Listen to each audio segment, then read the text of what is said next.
With the live action How to Train Your Dragon movie coming out this Friday, I figured it was time to go back and review the animated trilogy from DreamWorks.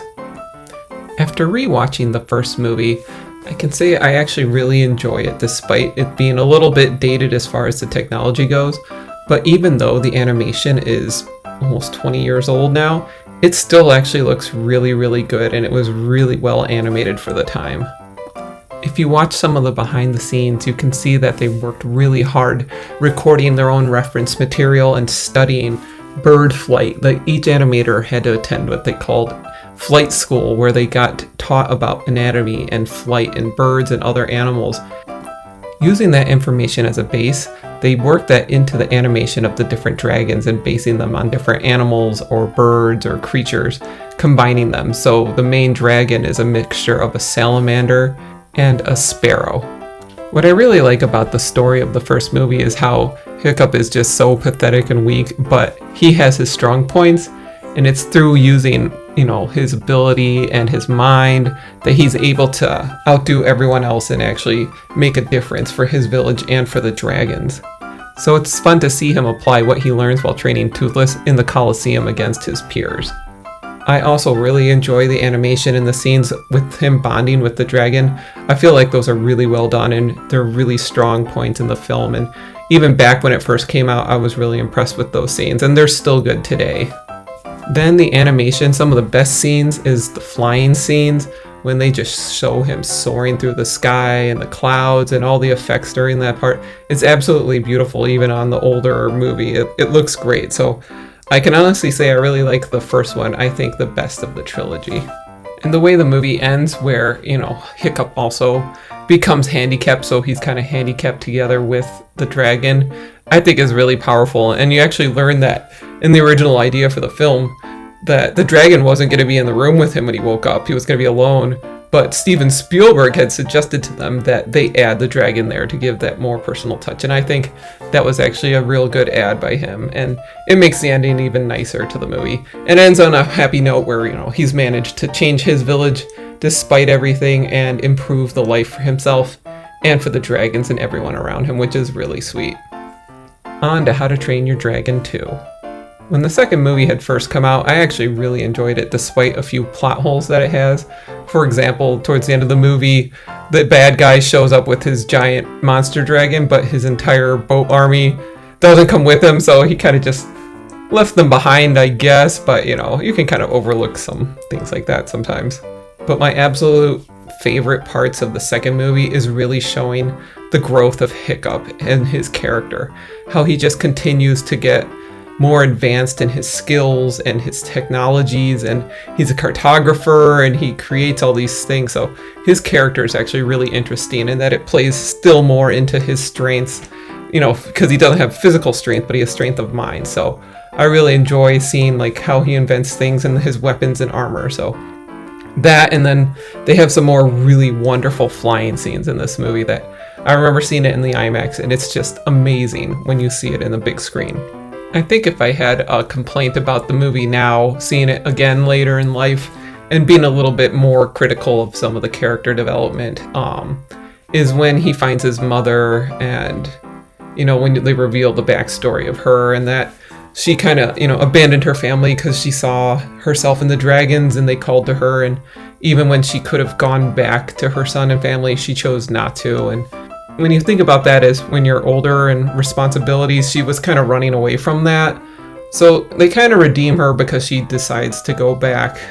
And I think that's sort of her redemption, is that she does decide to return because she's inspired by her son and how he had managed to change things when she was not able to. But it still kind of reflects poorly on her character as far as responsibility and doing what's right. But there was a really nice scene when the husband comes and finds her again. He instantly just forgives her and he loves her and he doesn't care. And they have the really nice dance scene, which if you see the behind the scenes, that was actually animated using motion capture. And then I'm sure they kind of tweaked it from there. But I did like that, he still loved her regardless and was willing to, come back to her, and she came back to him. And it's just unfortunate that plot-wise, spoiler plot, they kind of kill him off immediately afterwards. So they get their Viking funeral, which is nice. But the fact that they kill the dad, but his mom's here now, so that kind of takes away some of the impact of the loss of the one parent because, oh, it's alright, he still has the other one that just happened to show up right now. And I kind of don't like that sort of writing style in the story. But another part that makes it really cool is the ending is that when Toothless becomes basically like a mega evolution Super Saiyan dragon and he's able to become that alpha and control everything. That part of the movie is really, really cool. So I like the ending of the movie and it kind of sets it up really well for the next film. So overall I like the second movie, but I don't like some of the elements with the characters' kind of reasoning or motivations, but it's still enjoyable nonetheless, especially since the animation gets even better in this movie and you can see the better hair textures and models and the better flying animations. It's really nice visually to see again, for sure. On to How to Train Your Dragon 3, the review. So the third movie is my least favorite of the trilogy, but as far as visual goes, like this movie visually, they improved the technology so much over almost 20 years of them developing that it looks fantastic. The animations are all really, really good. On a visual level, the movie looks great. My main issues come up mostly with the plot line and the overall messaging that comes out through the movie. And you learn if you watch some of the behind the scenes or interviews is that they found out from the author of the novels that in the novels, the books were going to end with the dragons disappearing somehow. So they kind of felt like they had to end the films in the same way. So if you put yourself in the writer's room, you kind of have to start working the plot around the idea of the dragons have to disappear. So you need to come up with a real convincing reason and motivation to make that happen in the story, especially since up to this point, the plot had been about coexistence and training and just being together with them and living with the dragons. So how do you just erase them from the entire plot now? Some other things that kind of come up in the movie is that when they find the female Light Fury or Night Fury that they call it, is that, she's very feral and distrusting of the humans and she doesn't like Hiccup at all and creates that rift between the two bros. So you can kind of think that maybe the director was kind of writing from his own experience where maybe his best friend had kind of found a girl that didn't like him and it was something that broke up their relationship and made things tough for them. So I kind of think that is maybe a little bit of a self-insert, but I like that towards the end of the movie is that she came to trust him and that they worked together to kind of save the day, which I think is nice because it goes back to the theme of harmony and coexistence and working together towards something. The plot of the rest of the movie is okay. It's not as good as the other movies, but it still has the conflict where they find people that are being abusive to the dragons and they want to try to show them that they can coexist and better ways to be together. And of course, there'll be conflict and other issues that arise. But I think my main issue with the third movie is how and why they end it the way they did, which, knowing that it has to come to the ending where the dragons go away, you can kind of accept it more and it makes it sad.